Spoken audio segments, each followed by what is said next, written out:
All right, y'all, what's up? Yours truly, DJ D-Man right here. First review. Hopefully this will be a quick review. The Numark Scratch.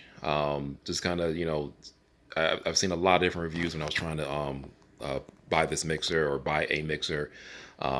Just kind of give a background on me. My previous mixer before I had this was a Vestax PMC05. And, I was that mixer was like 20 years old. So, and I've literally had it for pretty much almost the entire 20 years. And I just decided I wanted to upgrade, but I just couldn't justify dropping $1,500 on a mixer, and because like everywhere I would see, everyone had either the Rain or the S9, the Elite, whatever. But I'm just like, gosh, this is way too expensive. Just drop for what I want to do. And then I came across this one. I'm thinking, wow, this has the paddles, the effects, the buttons. Yeah, it does have the same amount of paddle or buttons. They don't change colors, but it does what it needs to do. So so a lot of my research I was looking for, just people were talking about different things, and for the price for $4.99, it's a great deal. Actually, I got mine for $4.20 on Amazon. So check out the coupons because they were running a sale, a flash sale for a couple of days, and I got it at the right time. So make sure you check out the various sites where you go to. But once again, Amazon did have it for $4.20, and I scooped it up real quick. Quick things. I'm not going to go through all the basics that you can go to other videos you can watch on. Couple of things I want to hit from, once again, me coming from an '05 to this, and this is my first time having anything with effects and buttons and paddles, anything like that.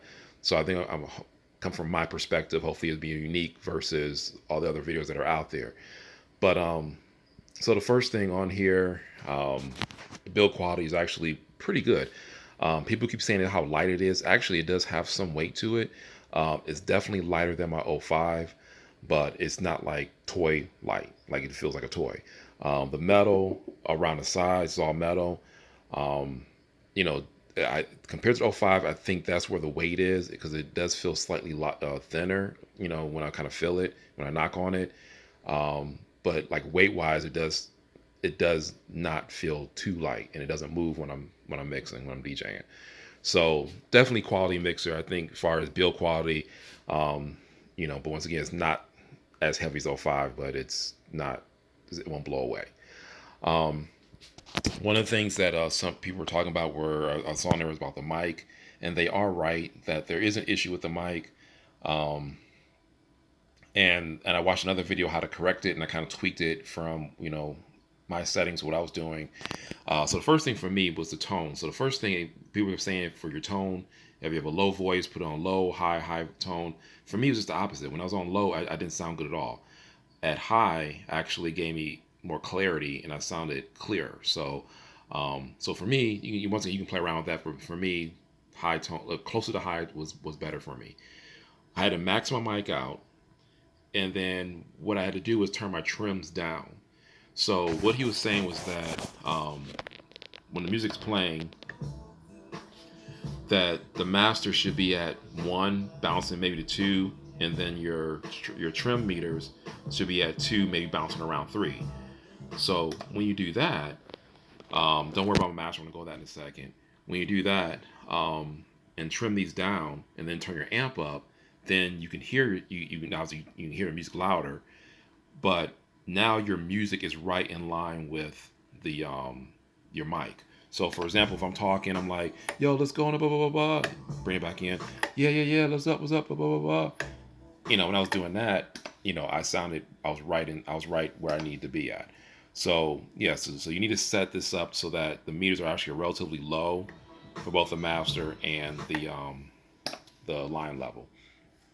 Something that's, I don't know if that was just a error or whatever in Newmark's making, but that's probably the only one really bad thing I noticed. I had to kind of change my style because I like my trims at 12 o'clock, but I'll work with it.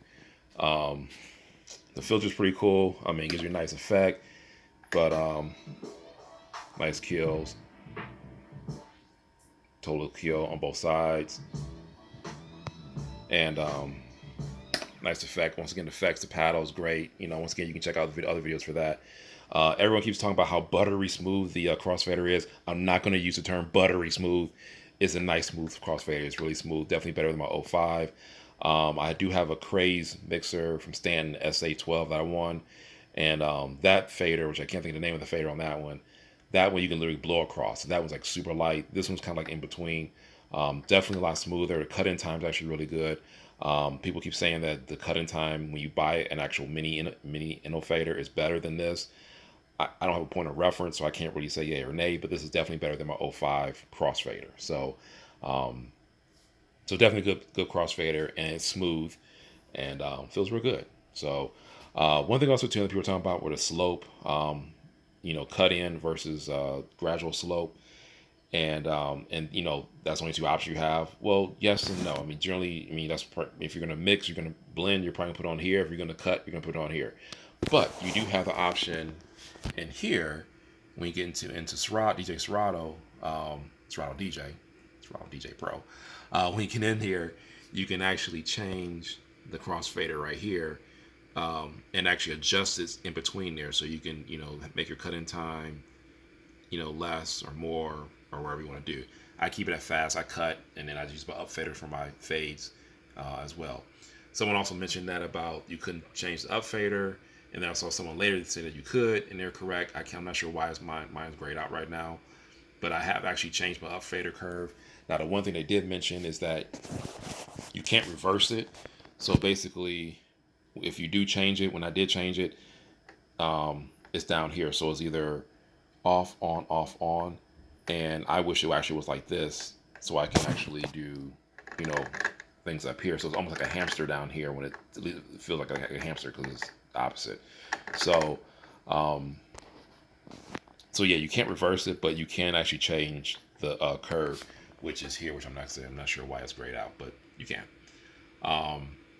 It also does have this mic in here, but then that's always been grayed out, so I don't know why I can't change that. Once again, that could be just a software update that they can do, and that will fix that issue. Something people were mentioning about was MIDI mapping, that you couldn't do MIDI mapping, and I don't understand. I have to do some research on MIDI mapping, but it looks like here you can actually do MIDI mapping where you can make your buttons here change to different things. So your flanger could be a delay, and your reverb could be an echo or whatever you want it to be. So there is MIDI mapping in here. So going back to my settings on here, the reason why I have my master cranked up and these set up is basically when I'm in OBS. So here, right now, even though it's cranked up, I have it set. So now I have good levels here, as well as cursor. If I was recording, my recording levels are good as well. So right now, really, I just need to do is crank up my amp, and that will give me a lot more sound, so I can hear when I'm blending and mixing and stuff like that. So personally, like I said, for the price, it's a great mixer. I would plan on probably doing a review maybe like a year from now, just kind of revisit this. But like I said, a lot of stuff I've been seeing online are just basically, people unboxing it and putting it together and saying, yeah, it's a great mixer. But, once again, I've only had it for a couple of weeks as well. So that's why I want to do a review later on to see, did it hold up? Is it worth it? Should you drop another grand to get a S9, or by next year, probably like S10 or whatever? I don't know. But at this point right now, for what I have and what I need to do, it does everything that the big brothers do. I did my first set on Twitch last Friday, and I thought it sounded, I know it sounded better than what my previous mixes were, just because of the effects, the echoes, delays, the filter kills.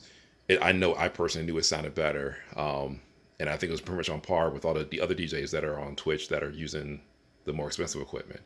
Not knocking that. Once again, there's probably things on here I know that this doesn't do. Like, for example, the bats raw red, you only have 4 on each side. But yeah, if you're in your intro DJ, or like, see me, I'm old school. I've been DJing for over 30 years.